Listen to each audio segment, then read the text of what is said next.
Right. Why am I saying this?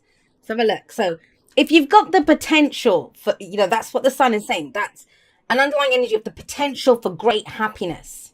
And then we have that happiness here. So, it's almost like you see a path to it. You see a path to what will make you happy. The sun, and the moon, they're both cards of, let's talk about them together actually. We'll get to that Eight of Cups at the moment. In the present, where your focus is, but they're both cards of illumination. They both reveal things to us, right? Now, with the sun, we see everything. This is clarity in, everything. We say what needs to be said. We see everything in front of us. That's how we see the potential. We see every obstacle, every roadblock. It's like having a bird's eye view of the maze. You're not in the maze with all kind of these obstacles and stuff. Looking at it from above and thinking, okay, well, I know which direction to take to get to where I need to be. And I always remind everyone, when the sun comes up in your spread, it's a reminder that you are the sun in the solar system of your life. Whatever you focus on, whatever you look at, you're going to give it life, right? That's it. This is about creation as well. It's that life-giving energy of the sun. Beautiful, beautiful way to begin a year. And what I love about this is what's coming up in the past, last week, last month, last year, is the moon. Now, this is also a card of illumination, and it's number 18. In the major arcana, it's number 18, and this is number 19. That's why I always say we must go through the darkness to get to the light, and you've done that. Preaching to the choir here, right? Those of you that this message is for, you're well aware of what this looks like. Because the moon is when we look at the path ahead of us, and think about it. If you look at a street under direct, at noon, the sun is high in the sky. There's no shadows. You see everything clearly. And yet you look at the same street under the moonlight, even if it's a full moon, there are shadows everywhere. So that's what's happened here. If you think about it, you've been looking down that path. You've been looking down the road that you're on. But you didn't know where it was going. You didn't know what was coming up ahead. And the shadows frightened you, right? And so the moon encourages us to look at what's in the shadows. Then you might say, well, Jay, you can't look at what's in the shadows. Yes, that's the whole point. You don't know what's in the shadows until you get up to them and explore them. But looking down that street where you see a shadow, that little voice of fear, it goes off in our head and it says, hey, don't walk down that street. There could be someone waiting to mug us. There could be a ditch that I could fall and break my neck. There could be anything, a million different things waiting in the shadows. But we don't know that. You've been facing your fears. You've had to do the shadow work, and that's what the moon is. It is the shadow work that we do.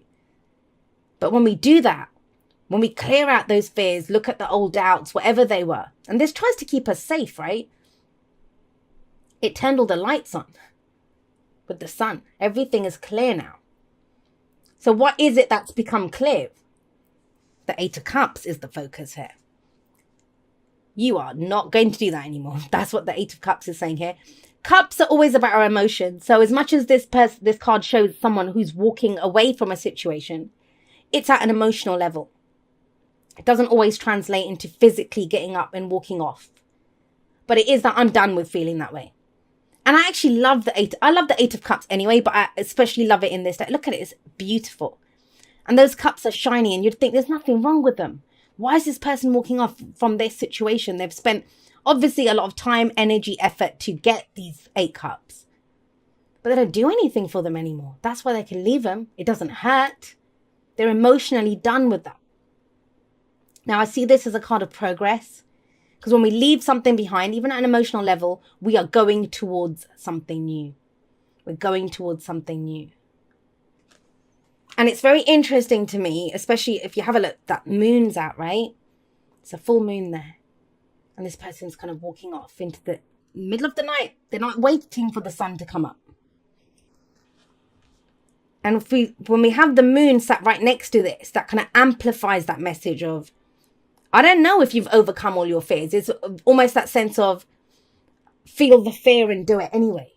It's that. And in that comes this clarity of, I don't care what shadows are on the way. I don't care what shadows are on this path. I know what I want to feel. I know the happiness that I'm looking for, what I'm trying to give birth to, what I'm looking to create. And when we're walking around in the darkness, we're going to stumble, right? Imagine all the lights are off in the house. If there's been a power cut or something, you're going to bump into things. Even if you know the furniture where it is, you bump into things, you stumble around, you walk around a little bit slowly. But the lights are on now. And so we have the Chariot in the present. full steam ahead. This is a balancing of the head and the heart. And, we have these two sphinxes here. And it's almost as if that's the darkness and that's the light, right?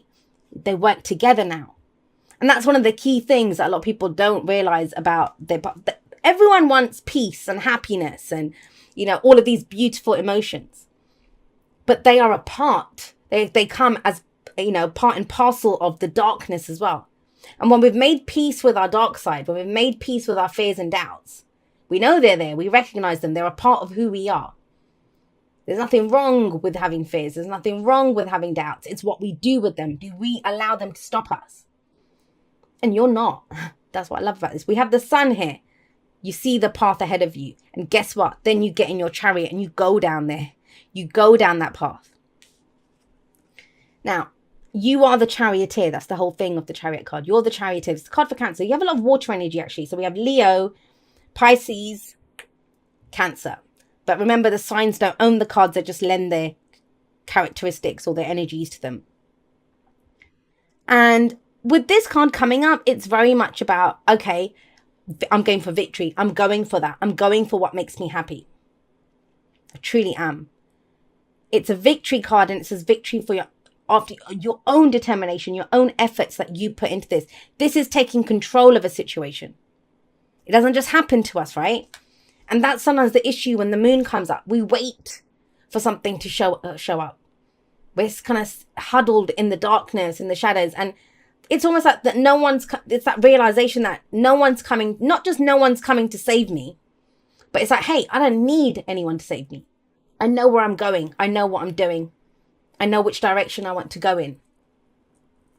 And that's the Chariot. Now, where does it lead? We have the Three of Cups coming up. Excuse me, Taurus. We have the Three of Cups coming up as a future energy. You know what? Let me just say that for a moment. It always happens in Taurus. And I know someone's going to say, hey, Taurus rules the throat. I always cough in the Taurus reading. So maybe it is the Taurus energy. But it's very interesting. Spot where it happened. I was speaking very clearly about your vision and where you're going and what you're leaving behind. And then where do we choke up and are not able to speak? Or, have problems with the throat chakra or saying what we're Three of Cups when we're dealing with other people. This is going to become key for you, Taurus. Who's there for you? What's your inner circle look like? What's your support network like? Because, this is all very solo energy. I'm done with this. I see the light. I see my shadow self. I know what effort I'm ready to put in. This could be travel. This could be going forward, whatever direction. It's such a big energy. You can apply this to just about any area of your life, but you're not doing it alone. You're not doing it alone. Because both of these cards, and you know what? Both of these cards talk about reunions in one sense. Now, I want to be clear here. I'm not seeing whatever coming back from the past. I'm not doing whatever. This is not about that. That's not what this reading is about. This reading is about that journey that you've been on, that dark night of the soul that you've traversed, that you've gone through. The light at the end of the tunnel, you've come out of there now. But who is on the other side with you? That's what becomes key then. The self stuff, you're good on that. Right up into the Chariot, you're good on that. Three of Cups, it's your support network. Who's there for you? I want to actually see what's at the bottom of the deck because I didn't look. Let's see. The Wheel of Fortune. I mean, that's amazing with the Sun. It's the time is now. And you know the time is now. But what's key to this, no matter how much work we do ourselves, and I say this to people all the time, especially people that, I didn't even show you the card. Let me just show you it. There's the Wheel of Fortune. The time is now. And it's interesting. I said this for Aries reading because they got the Hermit. The Hermit comes up before the Wheel of Fortune. Looking within, finding that your energies in this reading, they imply that. But when we come out the other end, there's going to be people that we, our tribe, who's our inner circle, who's our core inner circle. Three of Cups. Celebrating with people, people that we love and support and that love and support us. You're not doing this alone. And I think that's the next step for you. You're good on where you are. Who are you taking with you on this? And that's the advice as well. The advice is the Ten of Cups. What's your happily ever after? What's your happily ever after? There's nothing really, what's the sticky point here? Nothing. You know what you're emotionally done with. You see the path forward. You've done the shadow work. I mean, all I can say is from all the readings that I've done recently, I've seen it's almost as if, and that could be just the tail end of December, like, and it kind of creeps into the beginning of January. But that sense of, well, that happened in the past, or I got frightened in the past, or maybe this happened. And that's bullshit. We leave that. That's why what we focus on right now, what our story is, what the next step is, our focus has to be on that. It will keep us clear and where we're going. Because you have the Ten of Cups in, and that's the family, that's the happily ever after. If you think about it, the Eight of Cups, the person leaves the Eight Cups to go get the Nine of Cups, which is the wish card, right? Your heart's desire. But the person in the Nine of Cups is sat there by himself with all these cups. But that's the wish card. That's where you get what you want.